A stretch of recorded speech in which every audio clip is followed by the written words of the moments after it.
What's up, everybody? Thank you for tuning in to another episode of the Basem Hanna podcast. Today, we are very fortunate to be joined by Mario Armani. Thank you. Mario is in the real estate space. He is also this is an understatement, but you're pretty good on social. If you say so. I think you are. Okay. Mario, thanks for being on the podcast. No problem. Thank you. Before we get started, why don't you just give the audience like a quick intro on who you are and what you do? Been in real estate now a little over 19 years, opened up my own brokerage now 5 years. It's never thought in a million years that I would get to where I am and doing all the crazy things that I've done. And life's flown by. It's crazy. I mean, okay, so I have I guess one main question when I interview I interview a decent amount of real estate professionals on this podcast. There's a big difference between working as an agent and owning your own brokerage. Yes and no. Obviously, owning the brokerage, you have all of the liability. Mm-hmm. If something goes wrong, you're the guy. Your team comes to you. You have to give them the direction, and you're the guy who's got to give them the right answer. You're also upholding an image, not just for yourself, but for your brand, for your company. So That's also a very big difference. And then you're tackling a whole bunch of other things that you really don't have to do as an independent agent. You have to now tackle an office and admin staff, you know what I mean? Everything on the accounting side. So it's definitely a bigger operation. Right. And that's kind of a great natural transition into, like, this podcast is predominantly done for real estate professionals. Okay. And more importantly, entrepreneurs, right? Like, I think the entrepreneurial journey is one that is filled with important lessons, but there's no formal education. There's no university course or college course for entrepreneurship. Yes. Right. So I think it's information and conversations like this that end up becoming that informal education for people. Can you talk to me a little bit about what made you want to start your own brokerage and how has your entrepreneurial journey gone? You touched upon a question that I talk about it all the time on social media, and we're kind of already going in the directions on things I really want to talk about, because you go to real estate school and realistically speaking, you don't know what you're doing. What you learn is basic at best. I truly believe that you should not be able to trade as soon as you get your license in real estate. You should have to apprentice. And you do this as a plumber, electrician, doctor. True. You apprentice, but you don't do it as a realtor. And now you take some bullshit courses for 6 months and you're basically able to help somebody sell a $10 million home and possibly screw them up financially for the rest of their lives. How do we allow this to happen? So I'm kind of in disagreement with how realtors are educated. I also think that the education the realtors get is very poor. Mm-hmm. We know nothing about construction. Right. Which is crazy because construction's a big part of real estate. Right. So you're always relying on the home inspector. But what about when you have hot markets like we're in now and you're bypassing home inspections? Now your clients are resulting in having you tell them what's right and what's wrong. Right. And I'm not saying that everybody has to have like a degree in engineering and in construction, but to know the basics is something that's important, and most realtors don't even know them. That is so true and such an important thing. Like especially in the Toronto market, when it's hot, it's not crazy hot right now, but it's starting to heat up again.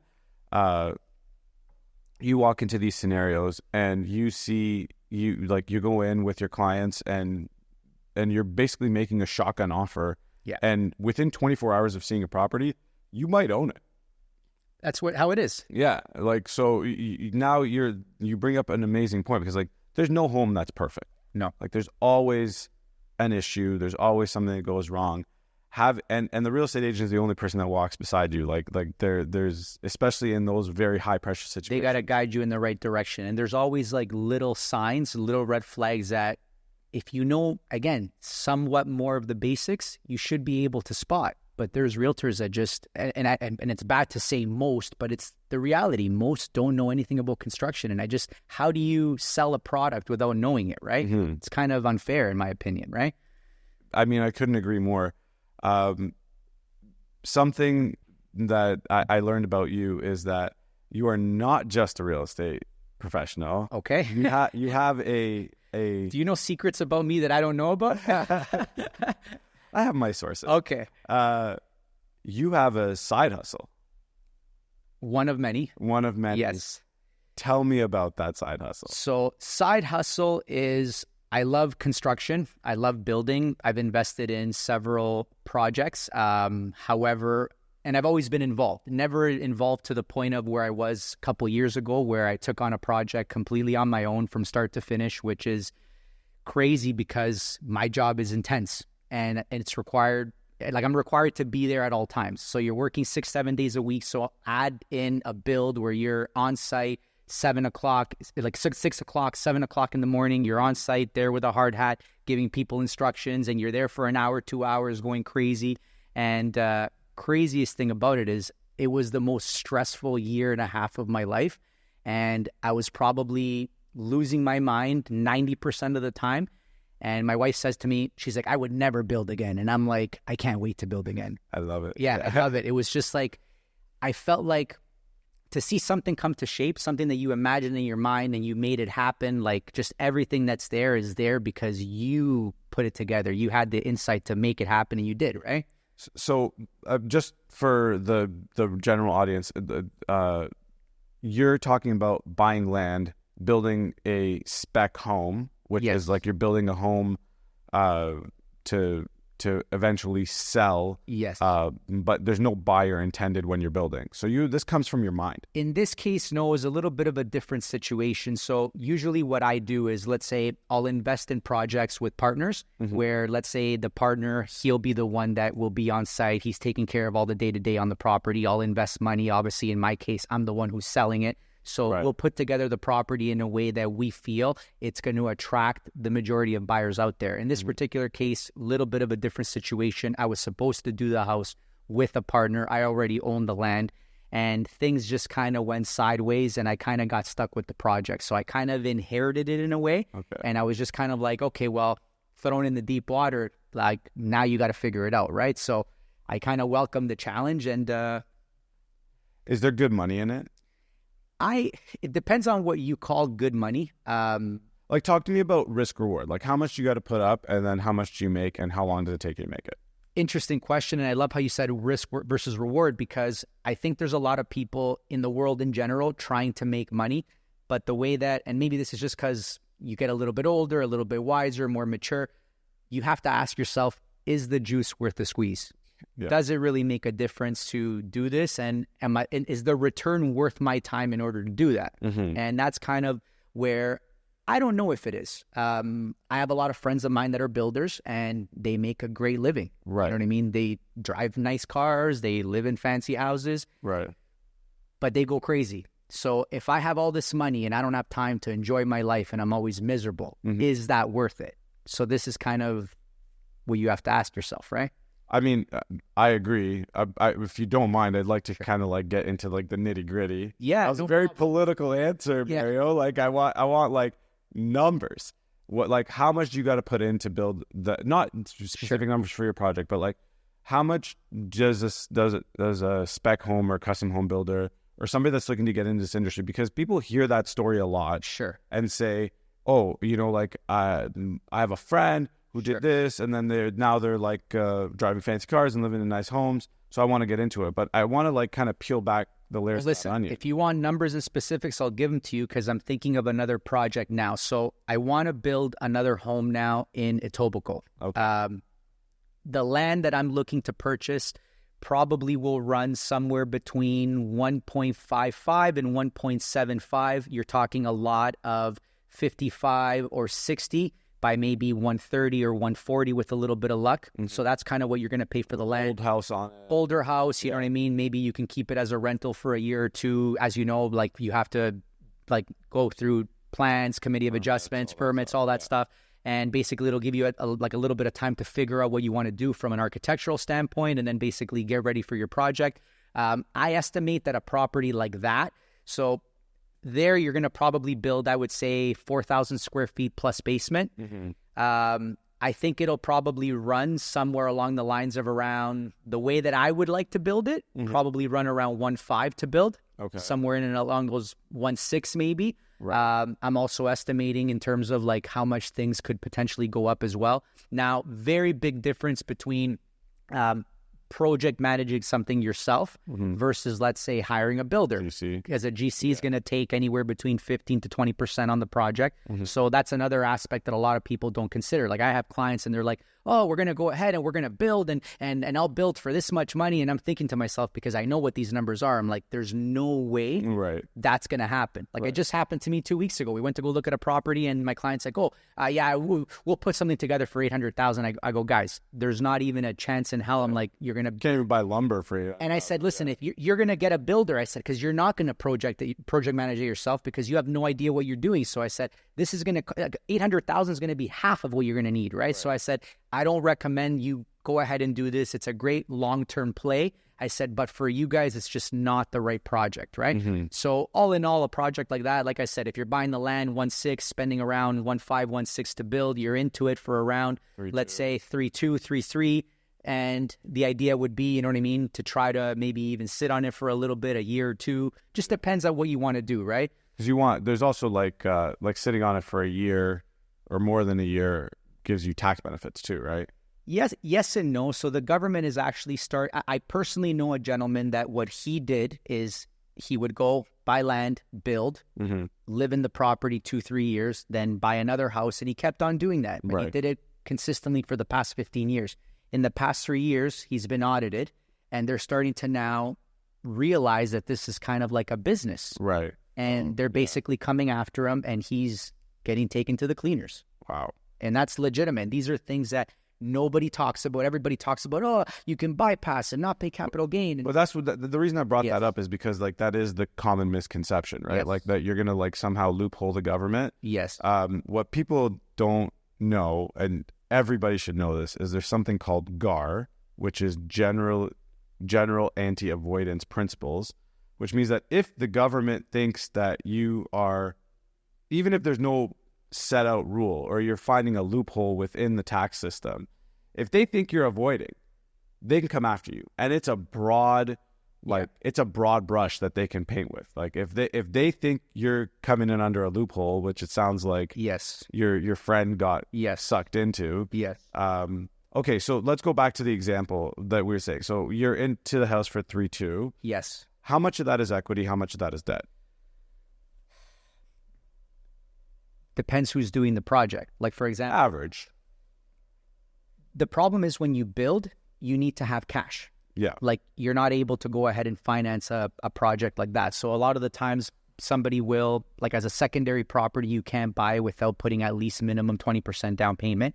And then obviously if you're able to finance that, because it's going to be pretty big mortgage. So imagine you're buying something for 1.5, you're only buying it with 20% down, right? Right. You have a massive mortgage. So you're going to have to carry that mortgage. You're going to have to make money in order to go ahead and carry it all those years until you decide to go ahead and build. So you can have that money offset a little bit by rental income, but the rest of the money has to come from your pocket, right? So a big downside to all this is that you do need to have cash. Tying up cash. You need to have cash.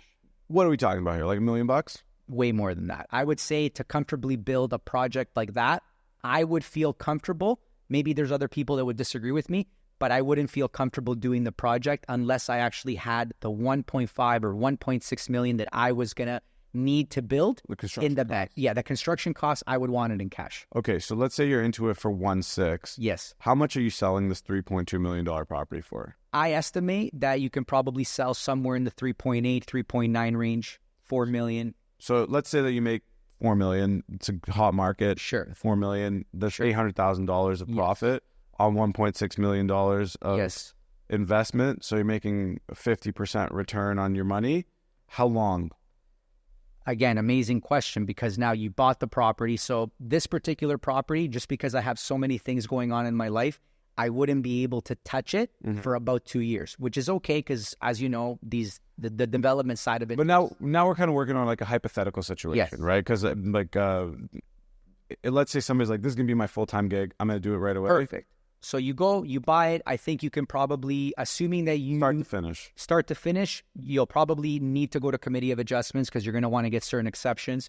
Let's say permits, everything takes you 7 to 9 months. Yeah. Call it Likely even a year. More Call likely call it even a year to be safe. Our city's A not project like that would probably take you a year and a half to build, I'd say. Mm-hmm. So another 2-3 months to possibly sell. So you're into the project for around 3 years, right? So again, now you made $800,000 profit.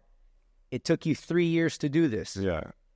You got to kind of see if $250,000, $260,000 a year is worth it to have on $1.6 million. You've also put up $1.6 million of capital. That's what I mean. Like you you're put tied in all up. that money, risked all that. Is that worth it? Me personally, as a full-time job, it wouldn't be worth it. Mm-hmm. As kind of a side hustle where you're actually going to be also potentially living in the property for 3 or 4 years and not selling at $4 million, probably selling for a little bit more, it makes sense. But to do it as a full-time job, in my opinion, doesn't make sense. So I've actually worked out the numbers in terms of, can I do this full-time? Mm-hmm. You can, but you would need to have 3 or 4 properties going at the same time in order to... Which means that you're tying up like, $10 million at the end of the day. $8 million. You're tying up like $10 million.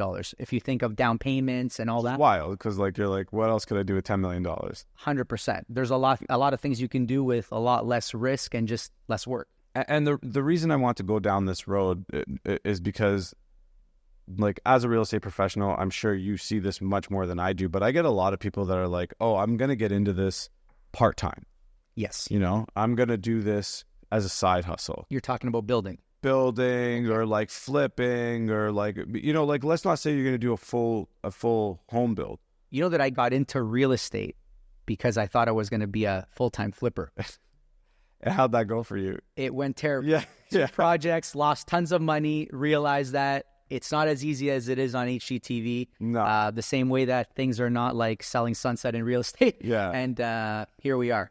I mean, that is the reality of the world. Like, nothing is as easy as it looks, and people face hard times, right? So, like, how do you deal with your hard times? Or at least talk to me about like the worst or like some of the most memorable hard times that you've had, and how do you get through that?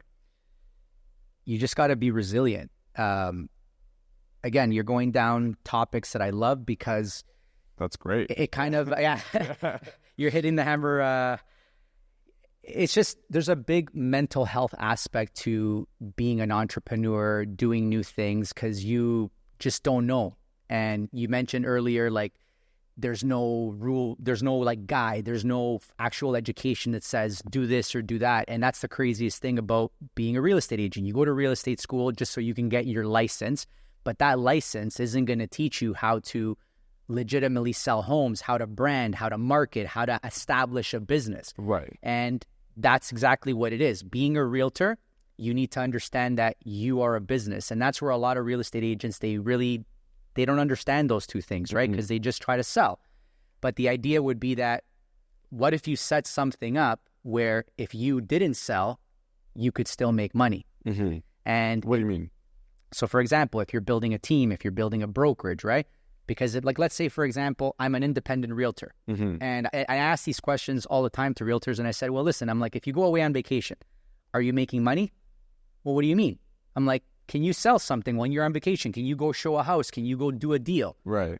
It's very hard to, because you're not there, right? So I said, you're not a business. You're just a salesperson. You eat what you kill. Exactly. Yeah. So I think that we have to transition into being a business, but being a business is extremely hard, right? So for me, I think I would probably have, and this is kind of crazy because if I think of it, I would say that 80% of my days are hard.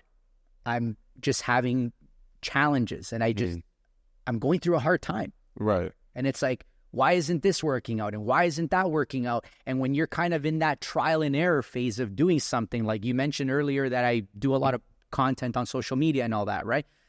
So even when you're doing stuff on social media, a lot of it is trial and error, because you don't know what's going to work and what's not going to work, right? Bro, you're preaching to the choir here. You know what I mean? Like, yeah. So it's one of those things where you just got to try it. Like, sometimes I'm very excited about trying new things because, oh, I wonder if it's going to work. And you do this like cool video, like perfect example. I posted a video yesterday that I thought was so cool. I was excited to make it. I'm like, this is awesome.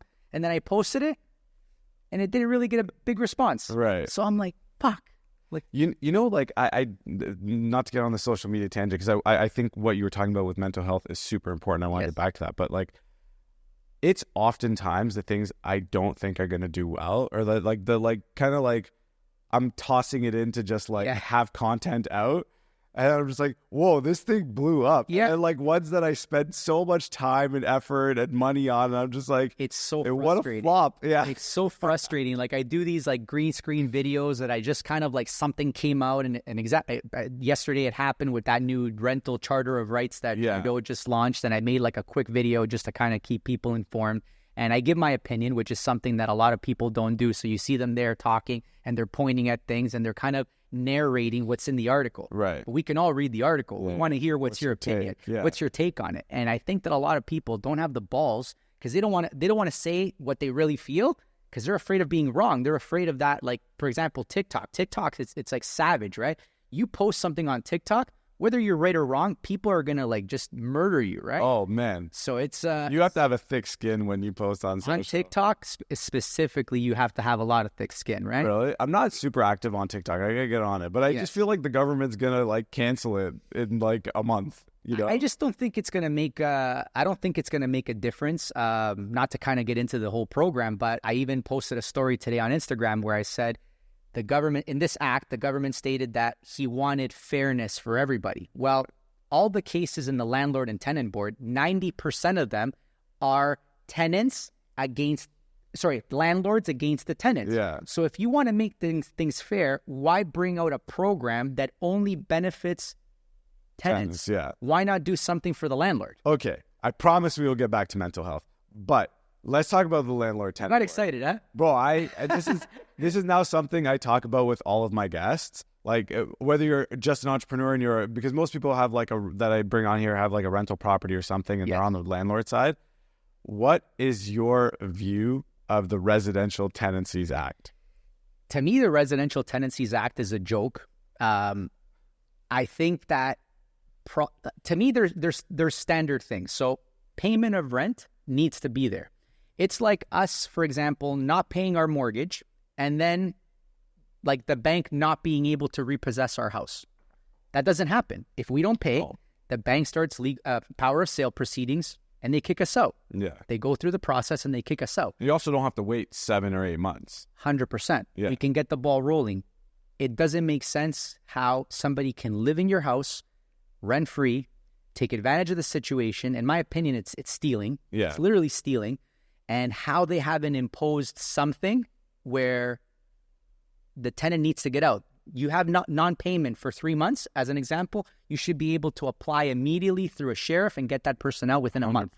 I think, so in Florida, I've done business in Florida. I used to do a lot of residential stuff in Florida with the company I used to work for. 30 days, if on day 31, like the next day, if your rental payment is not there, they have the right to... You're out. They can literally throw your stuff on the lawn and change the locks. And I'm like, here, we are like so the other way. And I think, I've been a tenant for probably, at this point in my life, the same amount of time as I've been an owner. Okay. There are good tenants out there. The vast majority of people are good tenants. Okay. But when you have a bad one, it is painful. It is so painful to see an owner and I've done a lot of property management work in my life. Like you see how it hurts the landlord or how it hurts that property owner. And like you missed your rental payment. They're relying on your rental payment to make the mortgage payment. They still have to make that mortgage payment. Yeah. Right? Like the bank doesn't have the same, I would love for that thread to be continued. Like if my tenant doesn't pay, then I get mortgage forgiveness until they pay. Yeah.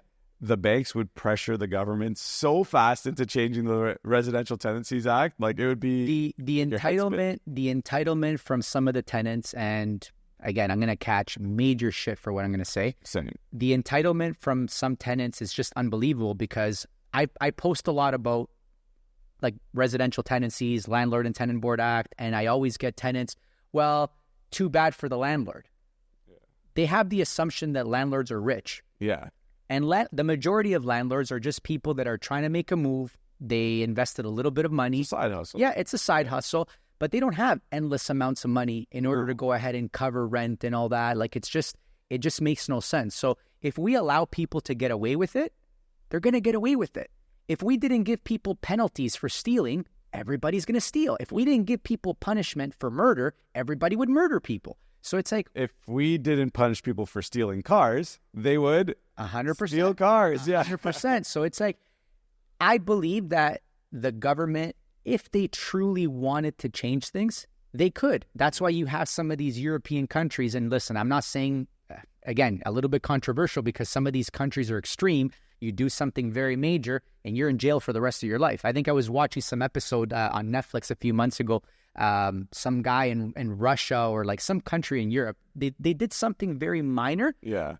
Zero tolerance, zero forgiveness. You're in jail for life. Something that here, maybe you go to jail for 6 months. They're in jail for life. And it's not like a jail like here. The jail over there is... Do you know that there's still some... Like, I'm Egyptian by origin, and there's still some countries, like in the Arab world, where if you steal, the vendor, and you get caught, the vendor has a right to chop your hand off. Well, talk about punishment. Like, that's... Listen, like, I'm not sure if I agree with it. Oh, but neither do I. But at the same, I'm pretty sure that's why my parents left. At the same time, I'm not in disagreement.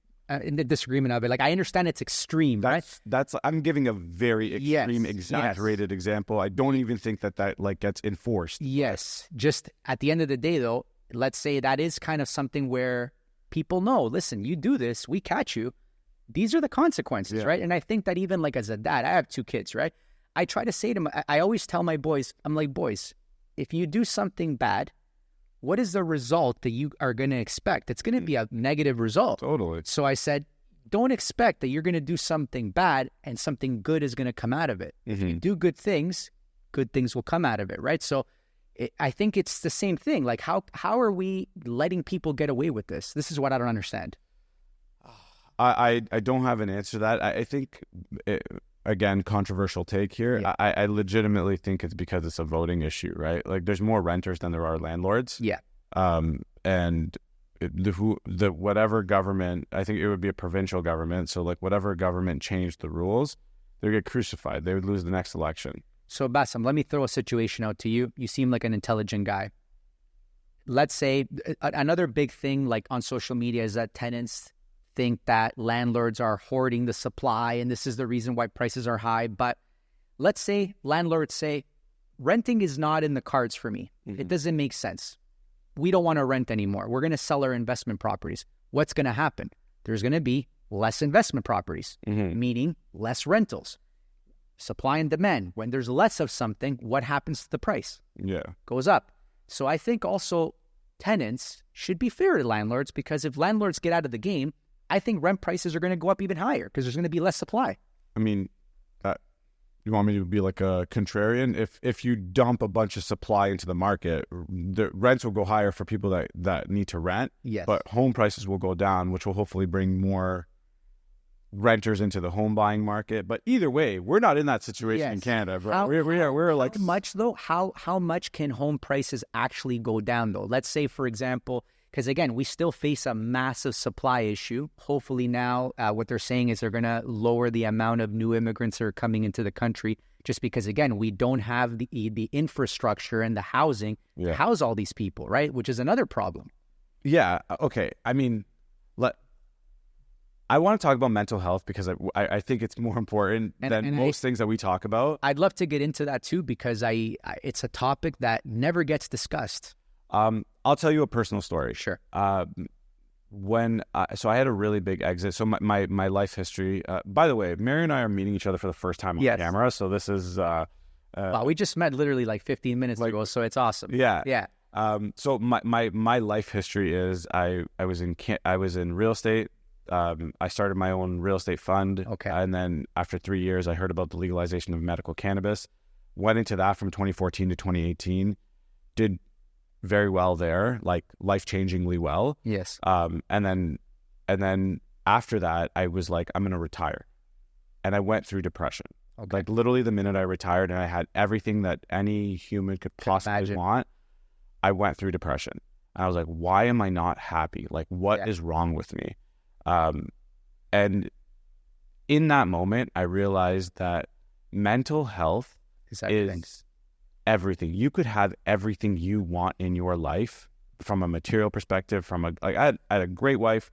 I still have a great wife. Yeah. He loves you. He promises. Love you, Marina. Yeah. I had 2 awesome children. Like I said, I had financially, I was set for life, and I'm like, I'm in my gut, in my heart, I'm sad. Yeah. And we don't talk about that. We don't talk about that. So you shared your personal side. So last year, for example, this is what happened to me. So last year, at the beginning of the year, got back from vacation, and everything was kind of slow around me. And I'm not in a situation where I have $50 million or anything like that, but I'm a little bit more comfortable than the average guy. Mm-hmm. Have a great wife, have great kids, have a nice home, have a business. Thank God. By the way. Health, everything. Yeah.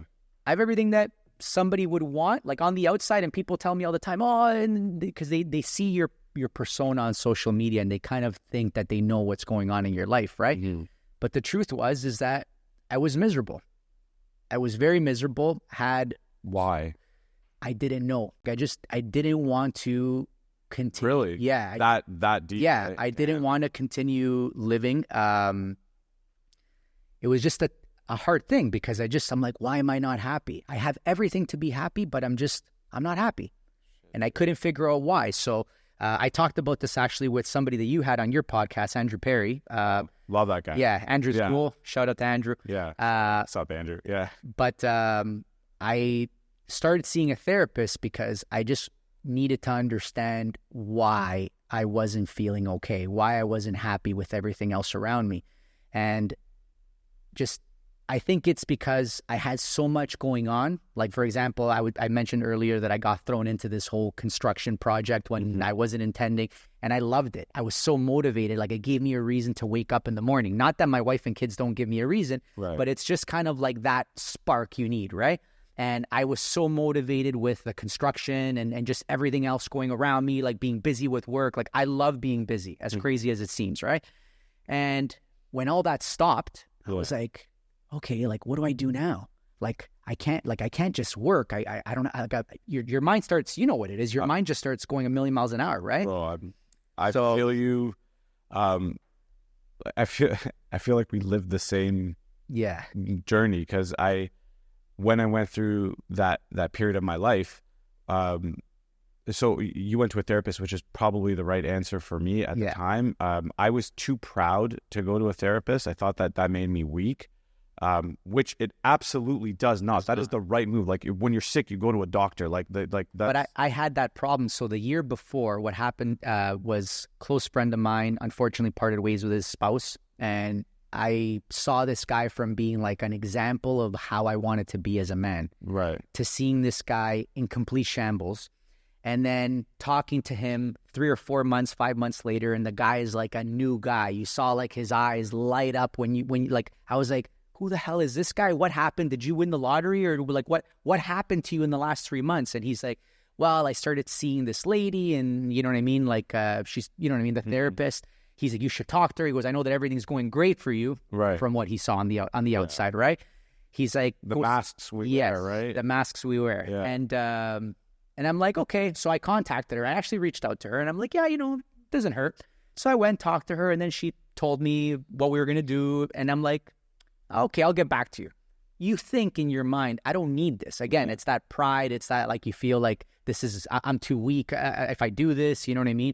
And I got to the point where I had to do it because I wasn't well, man. You're good now? Yeah, I feel much better now.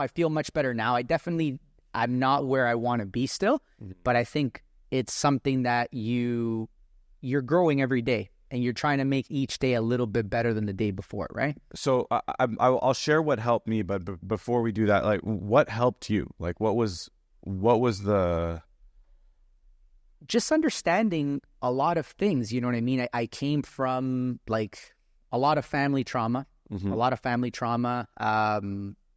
There's a lot of things in my life where my family kind of they throw a wrench in the mix, right? And there's things that just, they never settle, right? So you're hanging on to a lot of feelings, a lot of emotions, and you're also dealing with a lot of the mannerisms and the things that they taught you and that you got from them, right? And some of them are not good things, right? No. So to try to change everything, it's very difficult, right?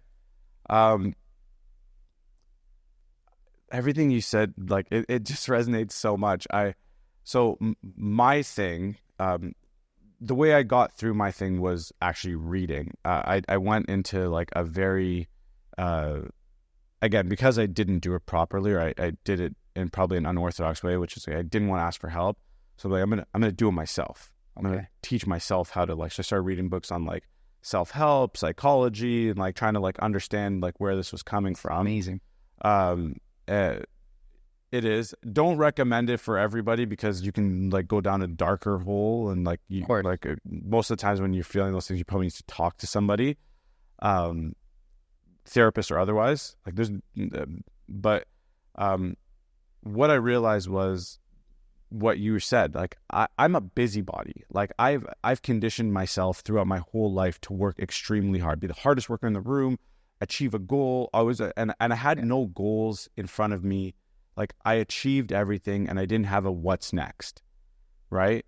And every time I thought about what was next, I was like, I don't want to do the same thing I was doing. Like money is cool, but I'm like, that's like, it's not motivating. And it's like when you look at the people that chase only money forever, like that's not really who I want to be. I'm blessed in that I came from a really good family and a really good community. Like I hear about your trauma, and like by no means am I like rubbing it in, but like I didn't have that, right? Like I had no reason to feel that way. It's funny, I didn't have it either.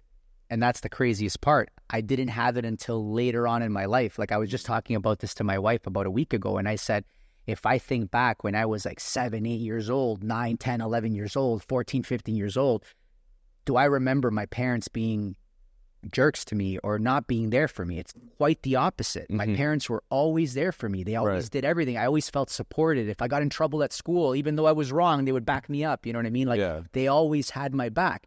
It just got to a point where now when I became a little older, you know what I mean? Now it's not that more of a authoritarian. Yeah. That's it. Yeah. I'm gonna get a dictionary right after this. After the podcast, dictionary. Yeah. But they're not the authority anymore, and now you're kind of at the same level, and now you're communicating with that person, and we just couldn't communicate. It was always like, you got to do what I say. You got to do, and I've always been that kind of kid where I'm gonna do what I want because it's what I want to do, what I feel is right. And I've been like that since I was a little kid. Right. And they just couldn't accept that, right? So we just had so many challenges. And because I was so much of a, like, mommy and daddy's boy, if you want to call it, just to kind of have that separation from my family is something that just, it didn't sit well with me. It didn't sit, and it just fucked with me really bad to the point where just that kind of ball keeps getting bigger and bigger and bigger. And then it throws other things in the mix, because now those negative things that you picked up from those situations start rubbing off on other aspects of your life, and everything starts falling apart, right? So it's just it's a tough thing navigating life in general. You mentioned how you dealt with it by reading, and that's typical entrepreneur, right? Like, not to get off the mental health topic, I want to mention that when you're an entrepreneur, and I always think back, I saw a picture of a dog. It was like a picture of a dog. The dog is crossing the street, and it has its own leash in its mouth. And it said, this is what being an entrepreneur is like.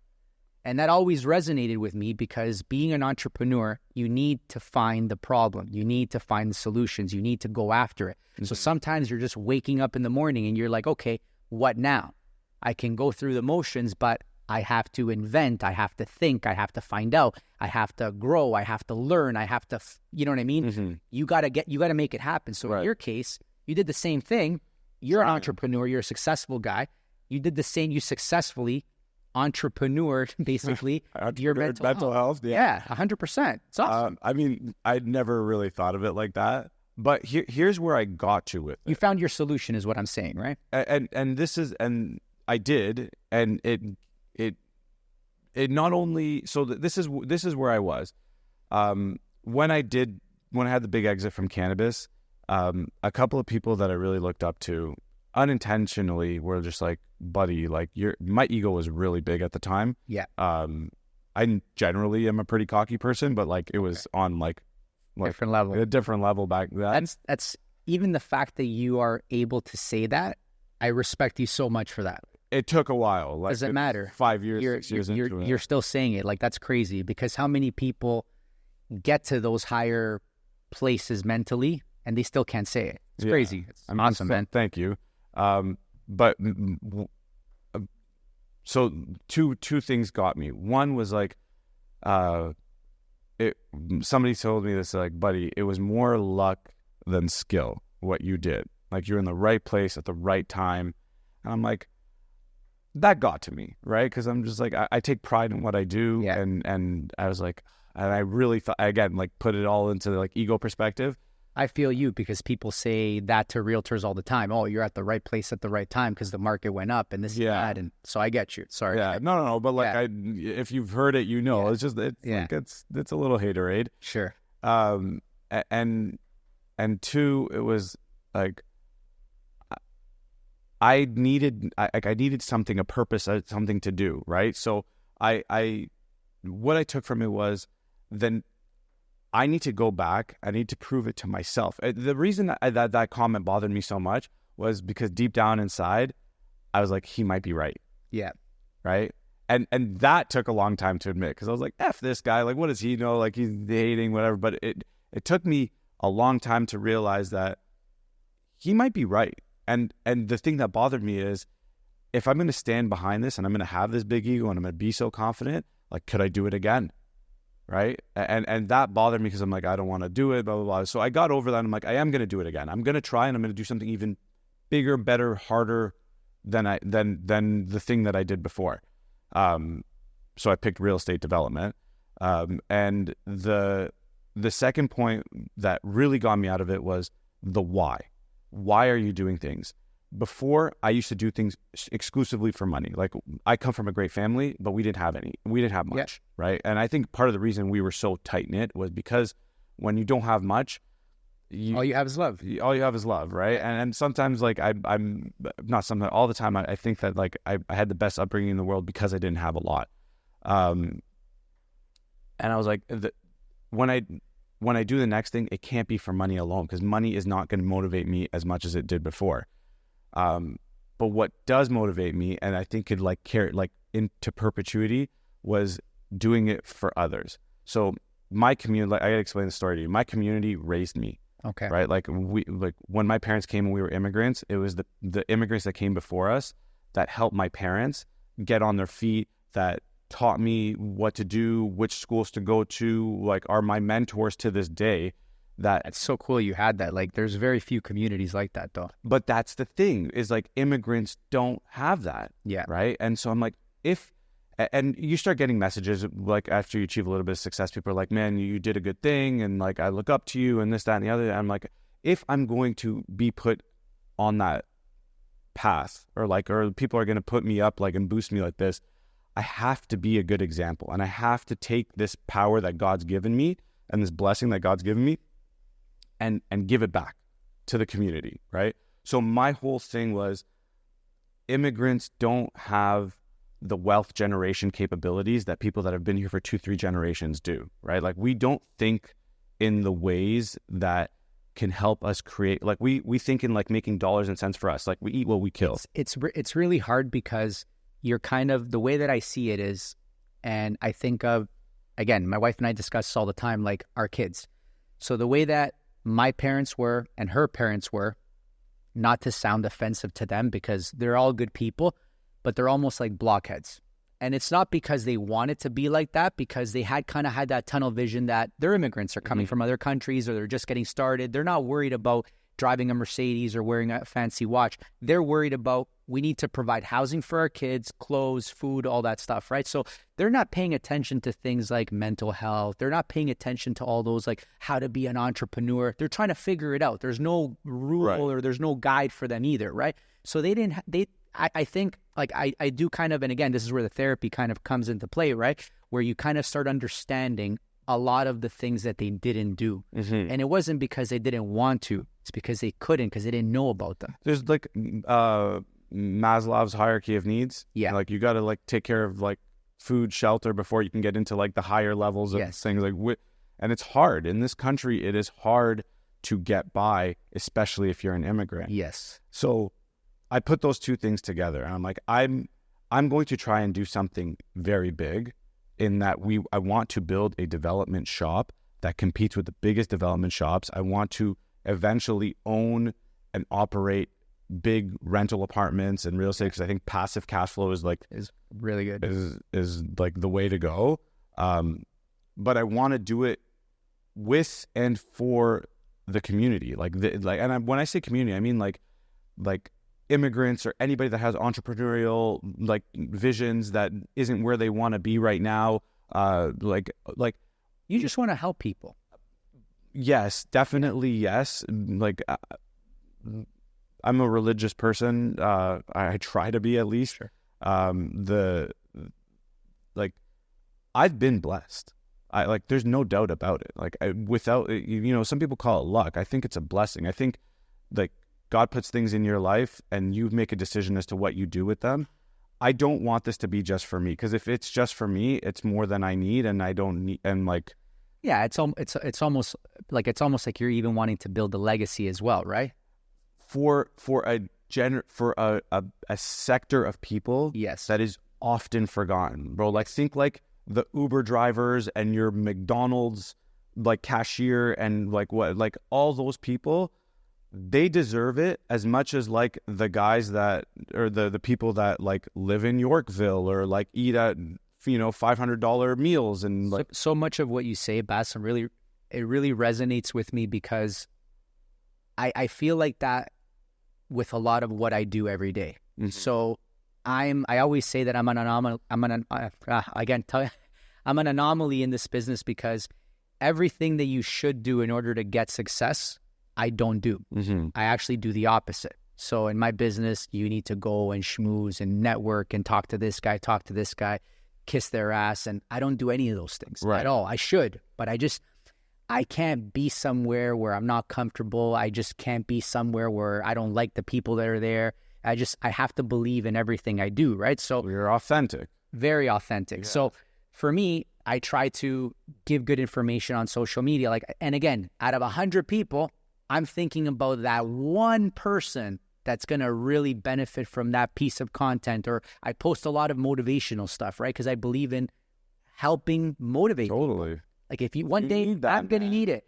If you do it and one day I see your post and you lift me up, amazing. I want to be that guy where I do that for other people, right? So I empathize so much with what you're saying, because it's kind of how I live my life and how I've been living my life for a really long time, right? Dude, I've known you for like an hour now, and like I can tell that we're gonna have a long-term relationship, because you think like I do, you vibe like I do, and I hope so, because so many people and that's kind of also part of getting back to mental health, right?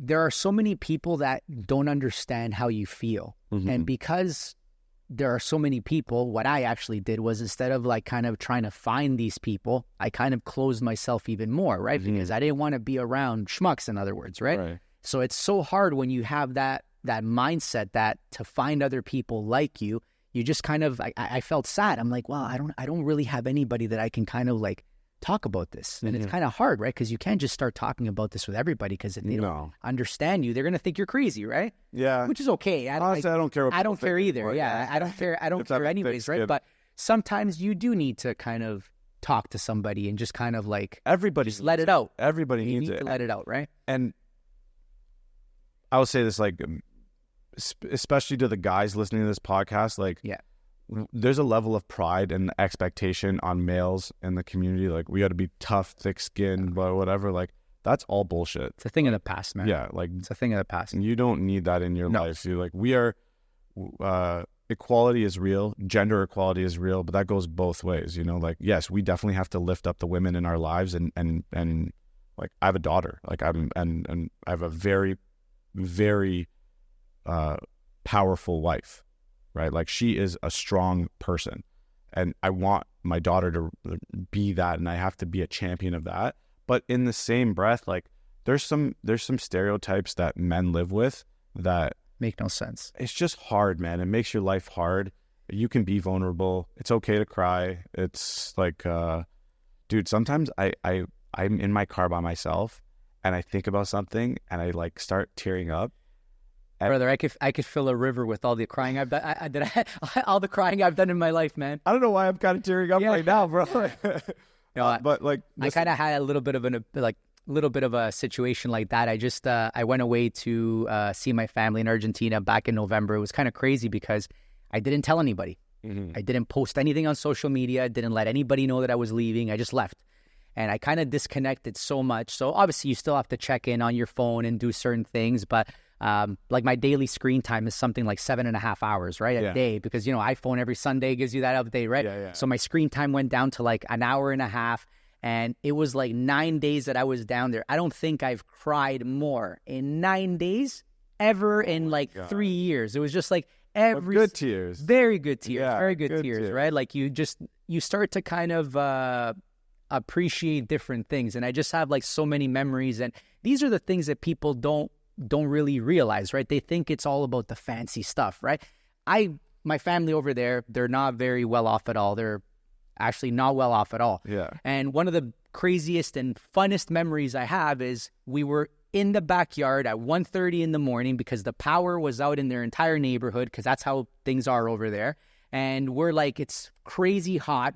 I was wearing no shirt. Mosquitoes are killing us. My cousin's in the back swearing and complaining. Me and my aunt are laughing. And it's just, what did that cost? Yeah. Like, you know what I mean? That's the thing. Like we said, like love is free. Yeah. Right. But love is the most precious, valuable thing that you have.